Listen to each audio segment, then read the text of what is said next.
नमस्कार दोस्तों आज हम बात करने वाले हैं स्टेयर केस के बारे में। मेरे पास बहुत सारी क्वेरीज आती हैं कि सर स्टेयर केस कहाँ बनाएं, कैसे बनाएं, कहाँ से स्टेयर केस निकलनी चाहिए, कौन सी दिशा से शुरू होनी चाहिए, उसमें स्टेप्स कितने होने चाहिए। आज इसी विषय में चर्चा करेंगे।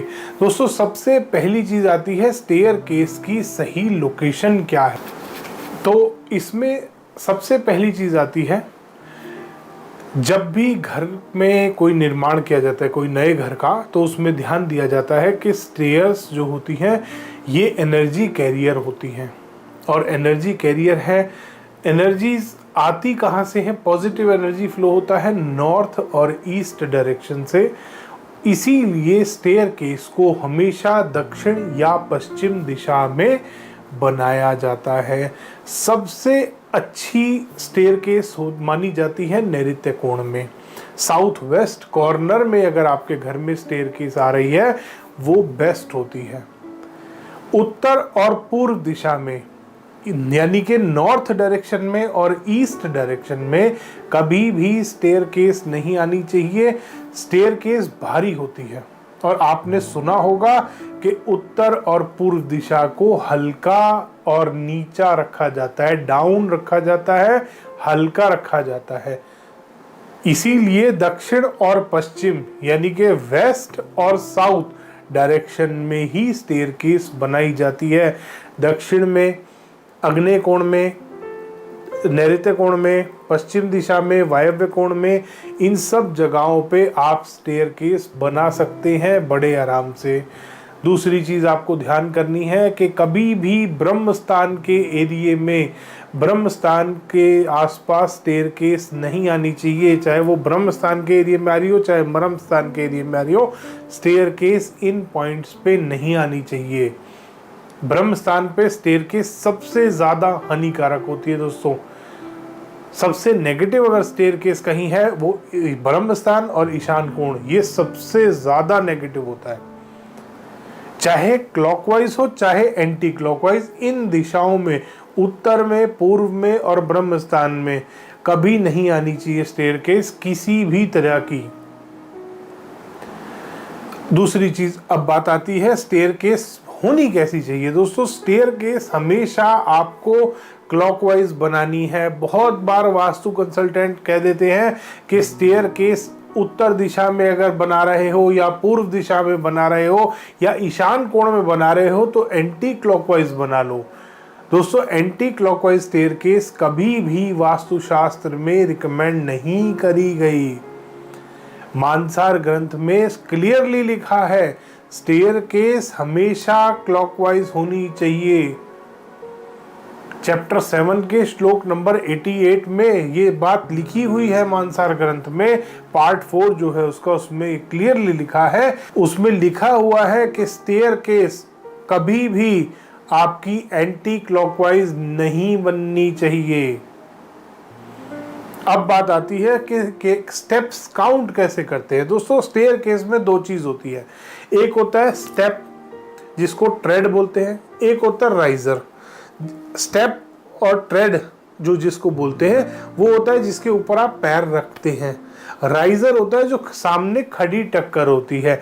आपको हमेशा राइजर काउंट करने हैं। अगर आप ट्रेड काउंट करोगे तो कोई कहता है नीचे जहां से स्टार्ट हो रही है वो भी काउंट करना है, कोई कहता है जहां खत्म हो रही है वो काउंट नहीं करना, या वो काउंट करना है वो काउंट नहीं करना है। इसलिए आपको इस झमेले में, आपको इस प्रॉब्लम में पड़ना ही नहीं है।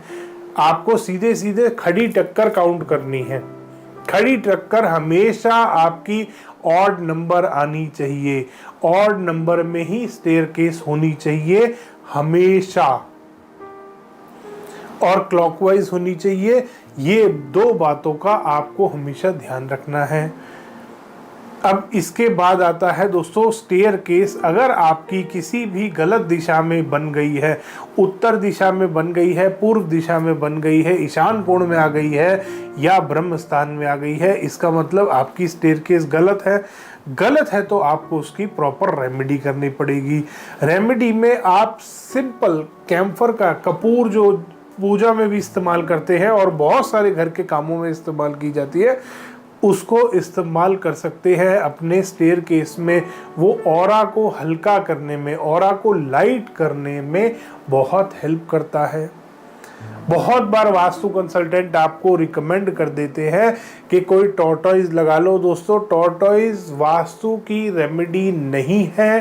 टॉर्टॉइज का इस्तेमाल चाहे आर्टिफिशियल हो चाहे रियल हो, हम अपने घर में नहीं करते। वास्तु में टॉर्टॉइज रिकमेंड नहीं किया जाता।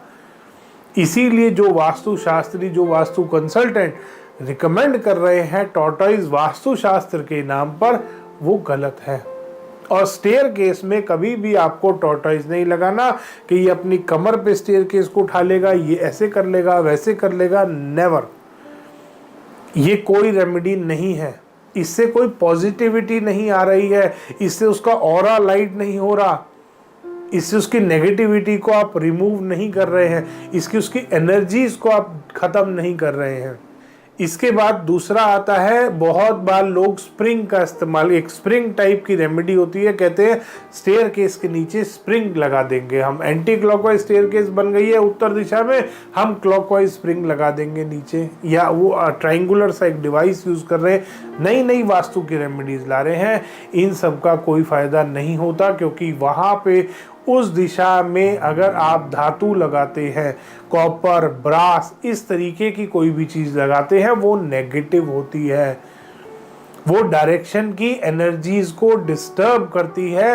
अगर आपने भी स्टेयरकेस की कोई रेमेडी कर ली है उत्तर दिशा में, ईशान कोण में, पूर्व दिशा में या ब्रह्म स्थान में, किसी भी धातु से, उसको हटा दीजिए। ये आपकी ग्रोथ में बहुत ही ज़्यादा प्रॉब्लम्स ला सकता है। इसके बाद बात आती है दोस्तों, जो रेमेडीज़ की हम बात कर रहे थे, सबसे पहली रेमेडी आपने करी है कैम्फर की। दूसरी रेमेडी आपको करनी है, आपको अपने स्टेयरकेस में प्लांट्स लगाने हैं। कोई भी इंस्ट्रूमेंटल म्यूज़िक आप अपने स्टेयरकेस में चला सकते हैं, दिन के टाइम, शाम के टाइम। अगर वैसे भी चलता रहे दिन में थोड़ा इंस्ट्रूमेंटल म्यूज़िक, जो भी आपको अच्छा लगता है वो भी आप इस्तेमाल कर सकते हैं। साउंड से भी बहुत रेमेडीज़ होती हैं दोस्तों। पॉजिटिव म्यूज़िक जो भी आपको अच्छा लगता है, हल्का हल्का इंस्ट्रूमेंटल म्यूज़िक हो गया, या कोई भी, आप कोई भजन सुनते हैं, आप कोई भी किसी भी तरीके का अपने रिलीजन से रिलेटेड कोई चीज़ सुनते हैं, वो भी आप चला के रख सकते हैं। वहाँ पर पॉजिटिव एनर्जी क्रिएट करता है, वो पॉजिटिव एनर्जी को एनहेंस करता है वो। तो आप ये काम भी कर सकते हैं। धन्यवाद दोस्तों। वीडियो पसंद आया तो इसको लाइक करें, शेयर करें और चैनल को सब्सक्राइब करना ना भूलें।